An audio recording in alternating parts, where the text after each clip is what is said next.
Assalamualaikum warahmatullahi wabarakatuh. Bismillahirrahmanirrahim. Wabihi nasta'in ala umurid dunya wad din. Alhamdulillah. Wassalamun ala ibadihi allazi nastafa amma ba'. Sidang ahli jamaah yang dirahmati Allah, kita panjatkan kesyukuran kehadiran Allah Subhanahu wa ta'ala. Malam yang berbahagia ini dapat diteruskan lagi pengajian kitab Penawar Bagi Hati karangan Asy-Syaikh Abdul Qadir Al-Mandili. Masih lagi bab pertama, fasal yang kelima pada menyatakan faraj. Bismillahirrahmanirrahim. Qala musannifu rahimahullahu ta'ala wa nafa'ana bihi wa bi'ulumihi fid daraini amin. Bermula mensyukurkan ini anggota memelihara daripada yang diharamkan seperti zina dan liwat dan mengeluarkan air mani lain daripada tangan isterinya dan jariahnya. Isterinya dan jarinya. Sebenarnya jariah ni.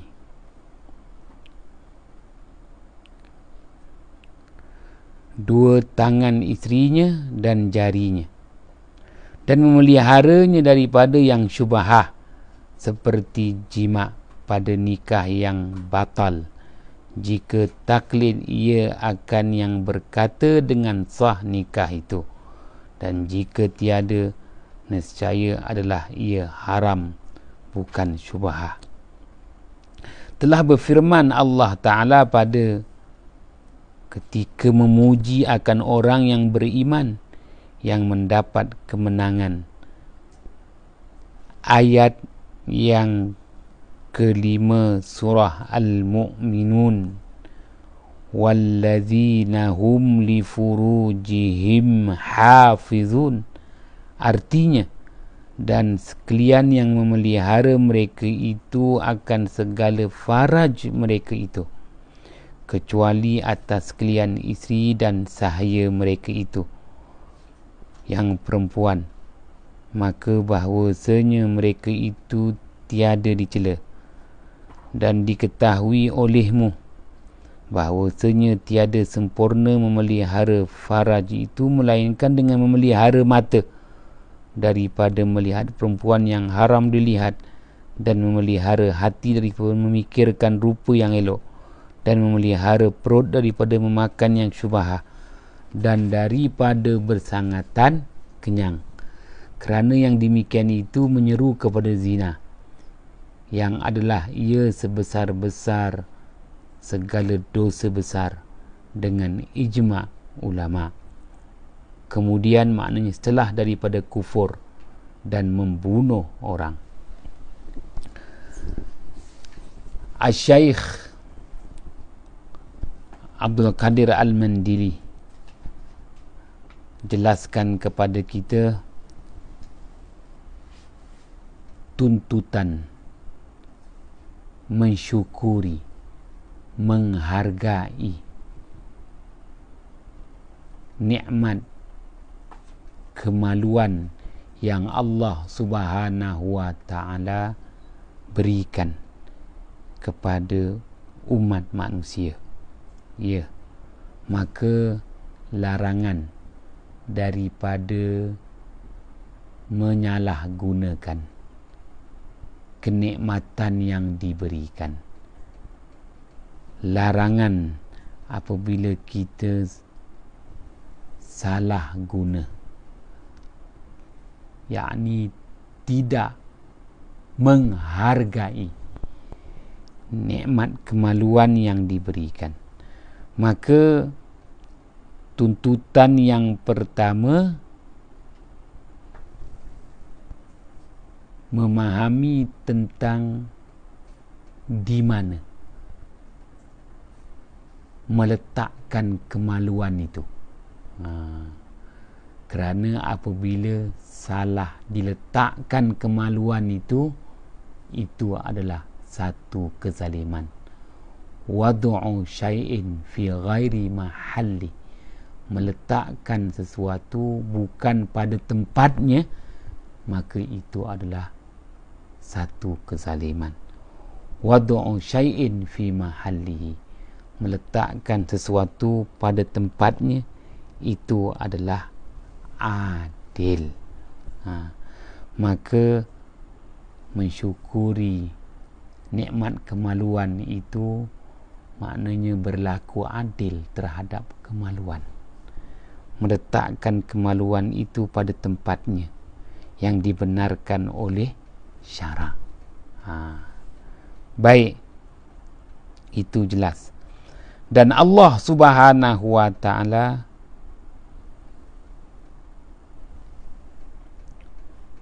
memuji hamba-hambanya yang dapat memelihara, menjaga, mensyukuri kemaluan yang diberi, merupakan ciri orang-orang yang beriman, yang menjadi pilihan Allah.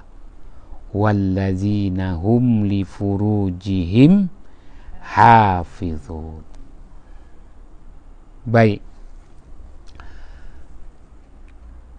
kemaluan yang mana Allah Subhanahu wa ta'ala gunakan kalimah faraj, yang mana faraj itu asalnya membawa arti rongga. Dan manusia ini boleh dikatakan anggotanya semua berongga. Mata, rongga mata.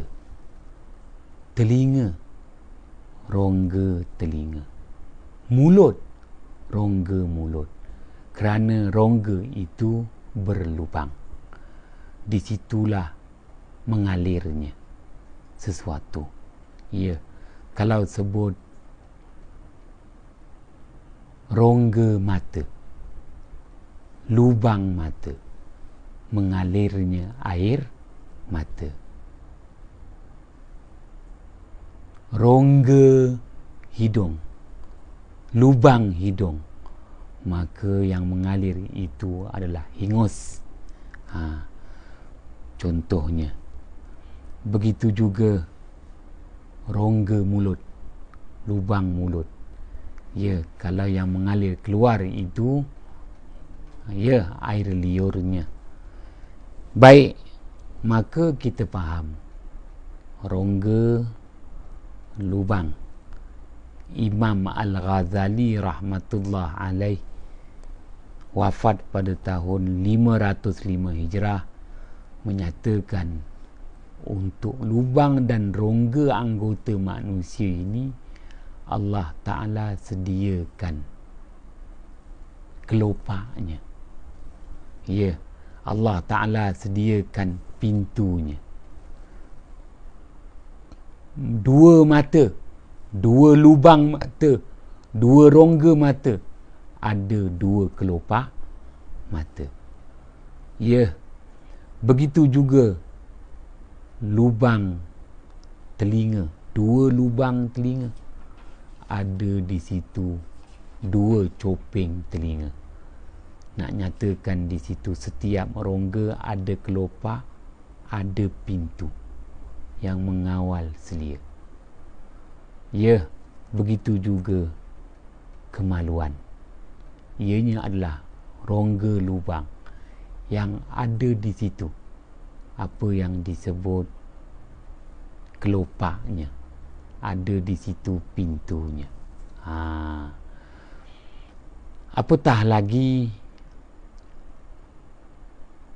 unsur yang disebut dengan nama akal. Maka akal itu pun hakikatnya ada rongga. Apabila disebut ada rongga, ada di situ pintunya. Ya, maka apabila menyebut tentang akal, maka itulah anugerah yang Allah beri kepada manusia. Dua unsur, akal dan nafsu. Dan akal dan nafsu ini ianya menerbitkan apa yang disebut hati sanubari. Kalau sebut hati sanubari, ianya melengkapi dua, akal dan nafsu. Kerana akal melahirkan fikiran, nafsu melahirkan perasaan. Oleh itu apabila sebut hati sanubari, ianya merangkumi fikiran dan perasaan. Maka begitulah jua hati sanubari. Ianya rongga yang tak nampak, tapi setiap rongga ada kelopak. Ya, hati sanubari ada pintunya. Pintunya yang perlu dibuka. Ya, maka disebut tertutup pintu hati, kerana tak terbuka pintu hati. Nak jelaskan di sini. Baiklah, dengan kata lain, apabila menyebut rongga itu suatu laluan, apabila sebut rongga itu satu laluan, maka bagi hati sanubari, ianya rongga. Di situlah akan melalui laluan yang merupakan nur hidayah Allah Subhanahu wa ta'ala. Apakan daya kalau hidayah itu terhalang untuk memasuki rongga hati sanubari, kerana tertutup pintu hati. Tertutup pintu hati. Jadi Allah Subhanahu wa ta'ala jelaskan dalam Al-Quran, ya, betapa setiap anggota manusia adanya rongga, dan setiap rongga itu adanya yang disebut kelopak maupun pintu, hinggalah kepada unsur yang paling penting, iaitu hati sanubari. Baik, sebab itu hati sanubari itu dia rongga. Ada di situ laluan untuk hidayah Allah Subhanahu wa ta'ala. Akan tetapi laluan itu terhalang kerana tertutup pintu hati sanubari. Baik, maka bagi kemaluan kena dijaga, kena dipelihara. Kerana di situ adanya aliran, sama ada aliran yang diredai Allah ataupun aliran yang dimurkai Allah. Untuk menjelaskan lagi perkara ini, kalau kita lihat Imam Al-Ghazali rahmatullah alaih, wafat pada tahun 505 Hijrah, menyatakan setiap rongga adanya sesuatu yang cemar. Ada sesuatu yang cemar. Mata di rongga kan, dia ada tai mata. Telinga di rongga kan, dia ada tai telinga. Hidung di rongga, ya, dia ada tai hidung. Apatah lagi kemaluan hadapan, kemaluan belakang, keluarnya najis di situ. Nak jelaskan kepada kita, ya. Maka semuanya Allah Subhanahu wa ta'ala, ya, jadikan sesuatu itu bukan sekadar untuk suatu kejadian begitu sahaja, tetapi setiap yang Allah jadikan maupun anggota manusia itu supaya manusia mengambil iktibar daripadanya. Maka datanglah firman Allah Subhanahu wa taala, ma khalaqta hadza batila. Allah taala jadikan sesuatu itu semuanya ada maksud dan tujuan. Tiadalah Allah taala jadikan sesuatu itu sia-sia belaka. Baik, setelah menjelaskan perkara ini, Asy-Syaikh Abdul Qadir Al-Mandili menyatakan apa cara supaya seseorang itu dapat menjaga, memelihara kemaluannya. Maka langkah pertama yang nak dinyatakan di sini, caranya, pertamanya memelihara penglihatan mata. Langkah pertama, kena jaga penglihatan mata. Langkah kedua, memelihara perut. Barulah terpelihara kemaluan. Langkah pertama, jaga, pelihara penglihatan mata. Kemudian jaga dan pelihara kehendak, kemahuan perut. Dengan itu terpeliharalah kemaluan daripada perkara-perkara yang kecil. Apabila tak dapat menjaga penglihatan mata, khawatir ianya akan merangsang nafsu dan ia menjerumus kepada lembah yang tak diingini. Datanglah angkara daripada kemaluan. Wal-'iyazubillah. Begitu juga apabila tak menjaga perut daripada makanan yang haram, minuman yang haram, dikhawatiri ianya akan merangsang nafsu syahwat yang seterusnya akan menjadi penyebab utama kepada angkara kemaluan. Wal-'iyazubillah. Sebab itu Rasulullah sallallahu alaihi wasallam menyatakan ibu segala maksiat itu adalah arak. Kerana apabila seseorang itu minum arak masuk dalam perut, ianya akan menjadi penyebab seseorang itu dah masuk dalam perut. Hasilnya nanti arak itu memabukkan. Bila arak itu memabukkan, hilang pertimbangan akal, nafsu pula yang menguasai diri, syaitan terus menggerakkan.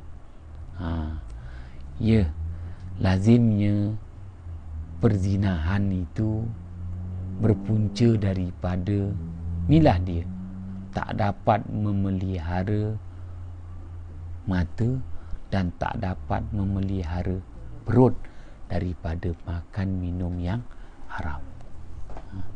Wal-'iyazubillah.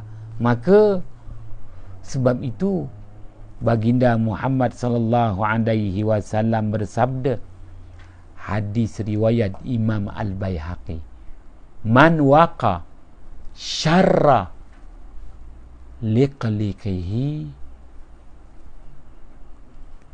wa qibqibihi wa zibzibihi faqad wajabat lahul jannah, atau kama qala Rasulullah sallallahu alaihi wasallam. Sesiapa yang dapat memelihara dirinya daripada kejahatan lidah. Kedua, dapat memelihara dirinya daripada kejahatan perut. Ketiga, dapat memelihara dirinya daripada kejahatan kemaluan. Maka wajiblah baginya syurga. Sesiapa yang dapat memelihara 3 bentuk kejahatan: kejahatan lidah, kejahatan perut, kejahatan kemaluan, faqad wajabat lahul jannah, maka wajib baginya mendapat syurga. Dalam hadis yang lain riwayat Imam At-Tabrani, Rasulullah SAW bersabda, man waqa syarra liqliqihi wa kibkibihi wa zibzibihi faqad waqa syarra kulli. Sesiapa yang dapat memelihara dirinya daripada kejahatan lidah, kejahatan perut, kejahatan kemaluan, maka terpeliharalah dirinya daripada segala bentuk kejahatan.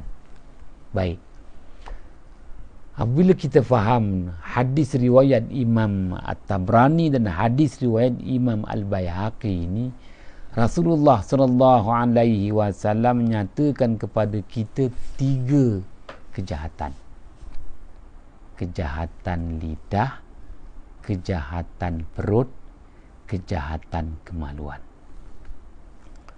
Kenapa Rasulullah SAW hanya sebut 3 bentuk kejahatan? Walau ada banyak lagi, anggota kan ada 7. Kenapa sebut 3? Kerana ketiga-tiga anggota ini berdasarkan keterangan Asy-Syaikh Al-Imam Jalaluddin As-Suyuti, wafat pada tahun 911 Hijrah, menyatakan 3 kejahatan inilah yang dapat menjatuhkan seseorang itu, menjerumuskan seseorang itu ke lembah dosa besar.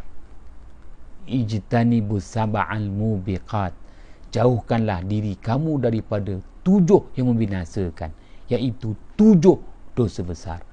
Jadi 3 bentuk kejahatan ini boleh menjadi penyebab manusia itu jatuh ke lembah dosa besar: kejahatan lidah, kejahatan perut, kejahatan kemaluan. Dan Asy-Syaikh Al-Imam Jalaluddin As-Suyuti, wafat pada tahun 911 Hijrah, menyatakan lagi, Rasulullah SAW nyatakan kepada kita 3 urutan. Bermula dengan kejahatan lidah, diikuti dengan kejahatan perut, dan kemuncaknya yang paling ditakuti adalah kejahatan kemaluan. Ini urutan. Jadi waw di situ, waw ataf, bukan sekadar limutlaqil jam'i, tapi ma'at tarahi. Ada yang didahulukan, ada yang dikemudiankan. Bermula dengan kejahatan lidah. Kejahatan lidah itu akan menjadi penyebab seseorang itu naik taraf kepada kejahatan perut. Kejahatan perut itu akan mendorong seseorang kepada kejahatan kemaluan. Wal'iyazubillah. Ini je maknanya yang baginda Muhammad sallallahu alaihi wasallam jelaskan kepada kita. Dengan kata lain, apabila seseorang itu melakukan kejahatan lidah, segera bertaubat. Kerana dari kejahatan lidahlah nanti akan mendorong seseorang itu kepada kejahatan perut. Kalau dah melakukan kejahatan lidah disusuli dengan kejahatan perut, segera bertaubat, kerana lidah dan perut nanti akan mendorong pula kepada kejahatan kemaluan. Dan Asy-Syaikh Al-Imam Jalaluddin As-Suyuti wafat pada tahun 911 Hijrah menjelaskan Rasulullah sallallahu alaihi wasallam tidak menggunakan kalimah faraj. Berdasarkan matan hadis riwayat Imam Al-Baihaqi dan Imam At-Tabrani, Rasulullah menggunakan perkataan zib-zibihi, zalba zalba, zab-zabun, zab-zab, zalba zalba, zib-zibihi, zab-zab. Apa makna zab-zab? Maknanya gerakan yang tak mampu dihentikan. Gerakan yang tak mampu dihentikan. Kalau kita bawa kita laju, kita brake, setakat mana brake kita? Mesti langgar di hadapan. Jadi Rasulullah sallallahu alaihi wasallam tak gunakan kalimah faraj, tapi Rasulullah menggunakan kalimah zib-zibihi. Maknanya angkara kemaluan ini, dia adalah, kita kata, anggota yang bila dah bergerak tak mampu nak dihentikan. Apa maknanya? Ketagihan. Sebab itu zina ni, kalau bagi orang yang belum berkahwin, dikena sebat hukum hudud. Teruk sebat tu. 100 kali sebatan, supaya dia benar-benar terasa sakit. Sakit yang dirasa itu moga-moga dapat menghilangkan sifat ketagihan. Zib-zibi, gerakan yang tak mampu dihentikan. Ketagih ni penyakit yang paling sukar untuk diubati. Jadi bukan dadah aja ketagih, bukan ganja aja ketagih, bukan Winston rokok aja ketagih. Jadi arak pun ketagih. Ya, zina pun ketagih. Wal'iyazubillah. Memang sukar untuk dihentikan. Sebab itu arak tu pun kena hudud, dikena rotan. Supaya nak hilangkan ketagih ni. Bagi yang dah berkahwin, maka melakukan zina tak ada maaf. Rejam sampai mati. Kenapa tak boleh punya? Istilahnya dah tak ada ubat. Memang rejam sampai mati. Wal'iyazubillah. Ni dia. Baik. Kerana yang demikian itu, penglihatan mata yang tak dijaga, bersangatan kenyang, berlebihan makan dan minum, begitu juga apatah lagi makan minum yang haram, menyeru kepada zina, yang adalah ia sebesar-besar segala dosa besar dengan ijma' ulama.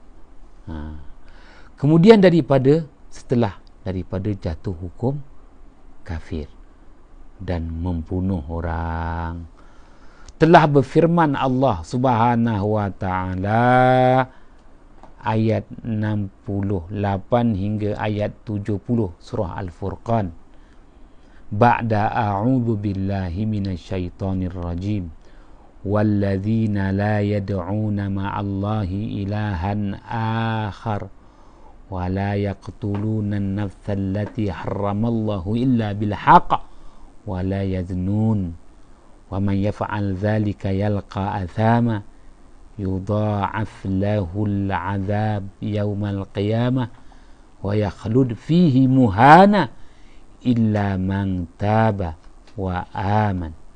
Artinya, dan mereka yang tiada mengibadatkan mereka itu serta Allah Ta'ala akan Tuhan yang lain.